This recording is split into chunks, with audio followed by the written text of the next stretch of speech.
I just want to remind Mr. Marcos that it was he who called for snap elections. And once the people decided to participate, he better watch out if he threatens to frustrate their will again. I'm afraid he will have an angry people on his hands.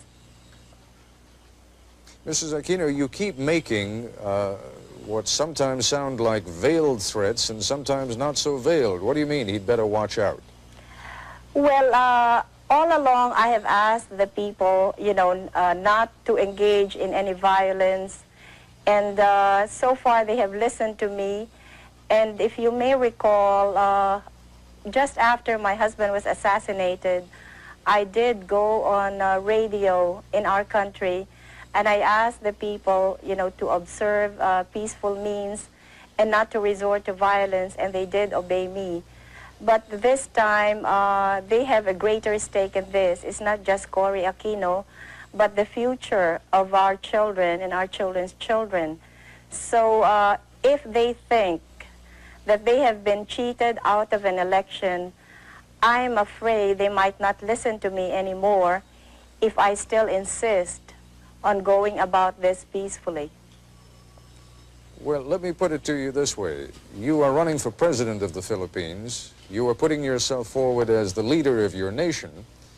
And now, if I understand what you're telling me correctly, you're saying if the election doesn't go the right way, you may not be able to control even your own followers. That doesn't speak very well for your ability to be able to run the country. Well, Ted, the people who are with me now are so convinced that I will win. And if Marcos resorts to terrorism or to gross cheating, then the people who have supported me may finally think that the electoral process is just not advisable anymore. Are you raising the specter, the possibility of something approaching even civil war? No, not civil war, as long as I can manage it. In fact, I have said that if Mr. Marcos cheats me out of this election, then I will call for daily demonstrations. However, if these daily demonstrations will still not get us the desired results, then I am afraid that the people might not listen to me anymore. Mr. President, I don't remember any election in recent Filipino history, in fact, even in not-so-recent Filipino history, where the loser did not claim that there were technical and other reasons of foul. So, and perhaps you remember one, but I don't. I think you're right. Filipinos are not known to be good losers. They're always our great losers, and they never concede. But in this particular matter, Ted, I am so certain of victory that these declarations of my opponent that there will be a civil war in this country indicate how desperate they are. I certainly am concerned about your attitude that you feel that there would be cheating if I win, and there would be no cheating if she wins. No, I think it's the other way around.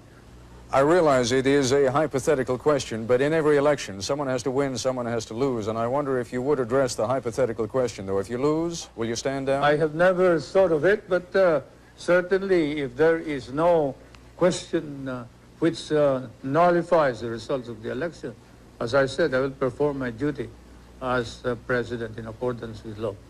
Your claims and the claims of your supporters that you are so highly decorated are fabricated claims. I don't think that that is the story. It's a story about my guerrilla group. It's not about the medals. Even here, when the case of libel was filed, the publisher here did not question those medals. It's only you, Americans, who question it.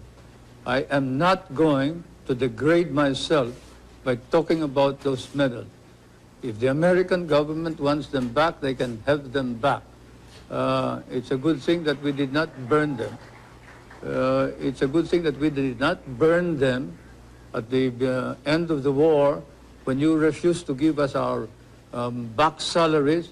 and refused to recognize all of us, and we were not entitled to education benefits, we were not entitled to medical benefits. But I was one of those who stopped our people from turning communist, especially the veterans, because we did not fight for communism, we fought for freedom. Now I wonder whether we also fought for the Americans and the American flag, to which we had sworn when MacArthur inducted us into the USAFE. I have no regrets, however, about having fought in Bataan. I have no regrets about fighting beside American soldiers. I have no regrets about fighting under American officers. And probably if our country were ever to be attacked again, I would do the same thing. But I would certainly raise some questions about the conduct of the American government in relation to the veterans of the last war. I am certainly very disappointed.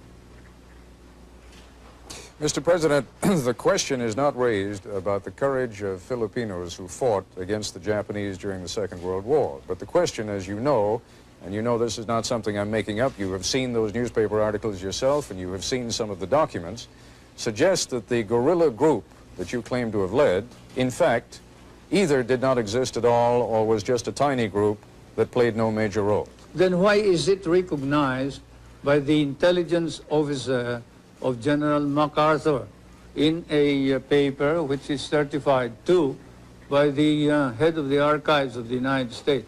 Now look, I don't want to talk about this anymore. If you do, I'm going to walk out. You've had some rather disparaging remarks to make about Mrs. Aquino, not the least of them being that, in effect, she has experience as a housewife, but little else. Do you think she has gained in stature over the last few weeks? And do you think it is possible that if she is elected, that she could serve effectively as President of the Philippines? I still believe that you need somebody who has been experienced to run our government in this time of crisis. I have nothing against her, but certainly when, say, your son is sick and he needs an operation or he needs the expertise of a good doctor, you don't pick just anybody who has honesty and sincerity in order to cure your son. In that situation where she has no experience whatsoever is something that we have to accept and admit realistically that she had the the nerve to run without any experience whatsoever, as she admitted, and it's not me who has said that she is inexperienced, it is her who said, what do I know about running a government? And as an ordinary citizen, I would cry out immediately against anybody who says that being given the presidency. But as President of the Republic, I think it's my duty to call attention to this danger. I know that you made a great deal, and it is an excellent rhetorical device, of saying, yes, you are inexperienced. You are inexperienced in corruption, you are inexperienced in crime, you are inexperienced in dictatorship. But let's be candid about it, you are also inexperienced in leadership.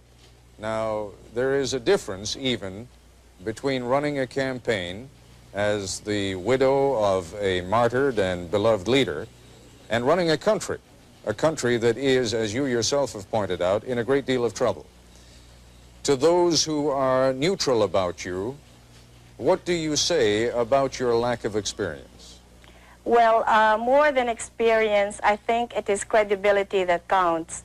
And the truth of the matter is that the Marcos government has lost all credibility, and no way can Mr. Marcos possibly lead our country back to recovery because the Filipino people no longer believe in him. I realize that I am inexperienced, but as Mr. Marcos himself confessed, it took him 6 months to learn how to be president. And I guess I can do the same thing. As we all know, there is no school for presidents, so I don't think that should be a point against me. Your own George Washington definitely had no experience either. It is possible that he had no experience as a president, but he certainly had some experience in leadership when he became president.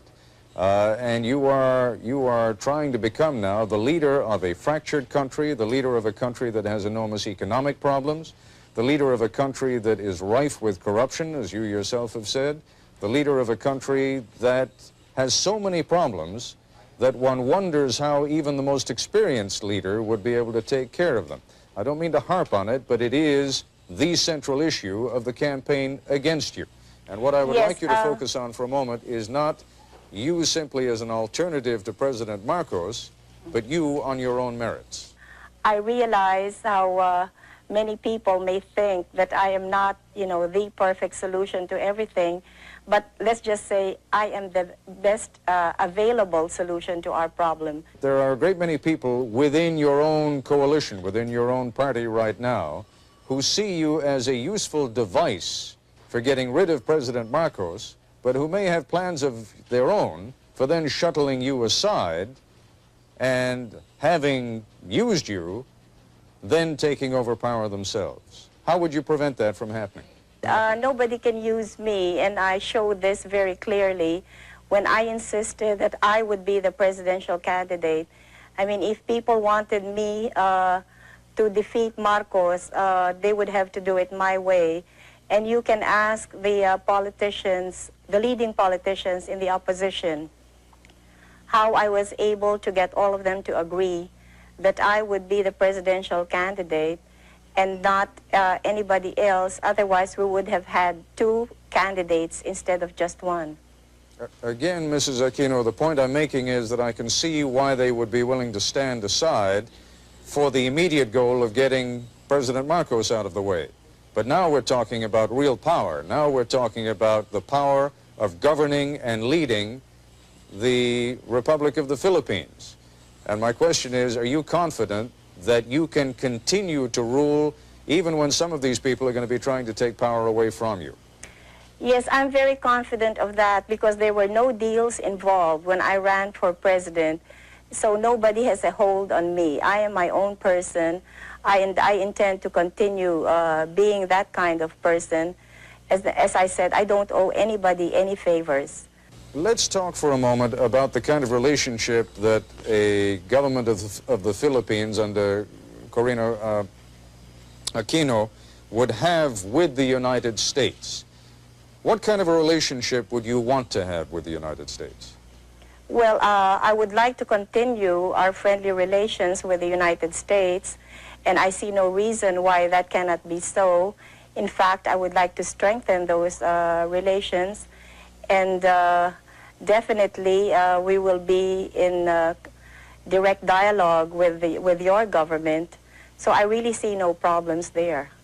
Well, the problems again, and it seems to me that there has been a little bit of waffling on the issue of the bases over the course of the last couple of months. Would you tell me now in these final hours of the campaign precisely what your position on the bases at Subic Bay and Clark Air Force Base are? What is your position now?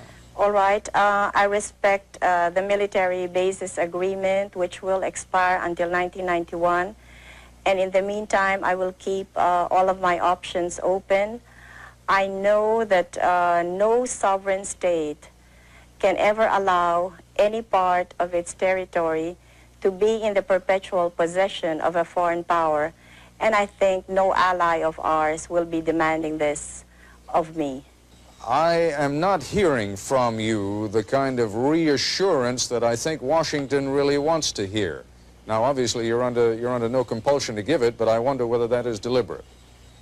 No, it's not deliberate. Before the RP-US bases agreement expires in 1991, we will be in consultation with the United States, with our neighboring countries, especially the members of ASEAN, and above all, we will be consulting with the Filipino people so that we will be able to reach an agreement which will be to the best interest of the world, but in particular the Philippines. I've always maintained that those bases are needed by the two governments and probably by Asia itself. if not the world. You cannot project your naval and air power beyond the South China Sea as well as to the Indian Ocean and the Hormuz Straits in the Middle East without those bases. And we also recognize that Asian countries may be in danger if the balance of military power were not maintained between the two superpowers. And therefore, the ultimate noble purpose of all of this is to maintain that military balance in order that we can avoid war in Asia. This is to the advantage of not only the United States and the Philippines, but to the advantage of all of Asia and perhaps of the Middle East, Europe, and perhaps the world. When you hear people speculating in this country, and there has been some considerable speculation, that perhaps things are becoming a little bit too dicey in the Philippines and that the United States ought to think about putting its bases elsewhere. You take that seriously? I take it seriously, and certainly we would not stop you if you want to get out of the Philippines. Do you think that Subic and Clark can be replaced? You will not be able to find any replacement of Subic and Clark, but you are free to get out anytime you think it wise to do so. Mr. President, some would say that the gravest danger to the Philippines these days is that there is a crisis of confidence, and that what Mrs. Aquino would bring to the presidency would be a fresh breeze, and that she could get the expertise by surrounding herself with competent experts, but that what is needed is a fresh sense of trust, a sense that the corruption that is charged will be cleaned out, a sense that the cronyism that is charged will be cleaned out, a sense that the brutality that is charged against members of your armed forces and the police will be cleaned out, and that Mrs. Aquino can fulfill that role and you cannot. You, sir, are guilty of speculation and making allegations that are not proved by evidence. Corruption and hidden wealth were charges included in the impeachment proceeding. They were debated upon, and the opposition was challenged to present their evidence. They could not. There is no evidence. Even in your hearings in the House of Representatives subcommittee of Mr. Solar, Congressman Solomon and Roth, I think, have said that there is no evidence about corruption or hidden wealth, and that this is all hearsay and all rumor. Now you repeat it as if it is the gospel truth. I question your right to make this as a premise for any further questioning.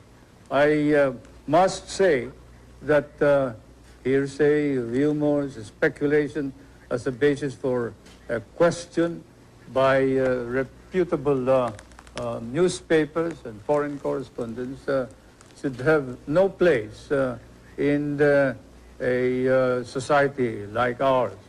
Your society Mr. and President, ours. you are quite right. If I were the only one raising those questions, there would be no point in raising them at all. The number does not matter, Ted. Whether 1,000 people raise it, if there is no evidence, then it is false. Whether it is raised by 10,000 people, if there is no evidence, then it is patently false. Numbers do not matter. It is evidence that matters. And you don't have any evidence. Mr. Solars has no evidence. The opposition has no evidence. They're just talking loud, and they're engaged in a smear campaign, and you are helping them. Mr. Solars claims that he has testimony from someone who met with who claims that he has testimony from someone who met with your wife, Mrs. MARCOS, who spoke to him of properties that you hold through other names in New York, and that Mrs. MARCOS said to this man who testified before the committee that she expected by 1987 to have $70 million worth in profits on those properties. Now that is the testimony. You're saying there is no testimony. It may be inaccurate, but the testimony, sir, is there. The witness, when asked by Congressman Solomon whether there is any evidence whatsoever proving this. Said, I merely heard it. It is something that I heard from somebody. I do not know your sources of information. You may be more accurate than I am. But certainly, I don't consider that evidence which ties us up to the ownership of any of these properties. We are looking into the manner in which the evidence has been obtained by some of your investigators and some of your foreign correspondents, your newspaper men. And then after the elections, we will then look into the legal aspects of the coercion and intimidation that has been going on against some of the witnesses. But anyway, whatever it is, I deny categorically any speculations of the corruption and hidden wealth that is being alleged, so much so that the opposition members of the Batasan, the legislature, are now facing perjury cases in our courts, and we are going to see to it that these cases will be pushed through. There have been charges by both sides, against both sides, of corruption in the voting process. How is it going to be possible for anyone ever to be satisfied that this was an honest election, even if it were? Well, I guess as long as it is fairly honest, then we would be able to satisfy everybody. But if there are outright violations and we can see that there has been such enormous fraud, then that would be difficult to convince the Filipino people. But as I said earlier, since there are so many people personally involved in these elections, then we will see people power working to make sure that we get as clean and honest elections as possible. How much fraud, how much corruption in the process are you prepared to accept? Well, that all depends, Ted. Naturally, I cannot envision what Mr. Marcos is going to do. So I cannot say right now just what it is that I will be able to accept or what I will totally reject. There is an enormous difficulty in ever reaching a decision on how much fraud there has been. Both sides are going to claim it. We know that already. Your side's going to claim it. His side is going to claim it. How is it ever going to be possible to reach an understanding on what happened and how much fraud there was? Well, Ted, we all know who is the real power in this country, and it's a one-man power. So since he controls almost everything in this country, it is really unthinkable that we in the opposition, you know, can manage cheating the way he is accusing us of. He controls COMELEC, and he has all of the government forces behind him. So how can he possibly accuse us of committing fraud?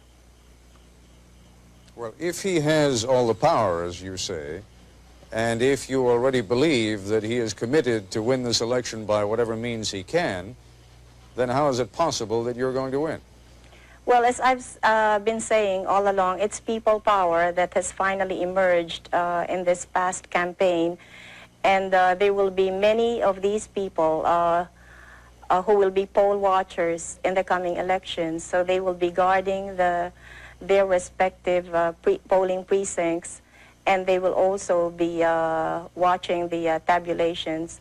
So I am counting on all of these people to help us get an accurate count. What happened during the campaign with regard to media coverage?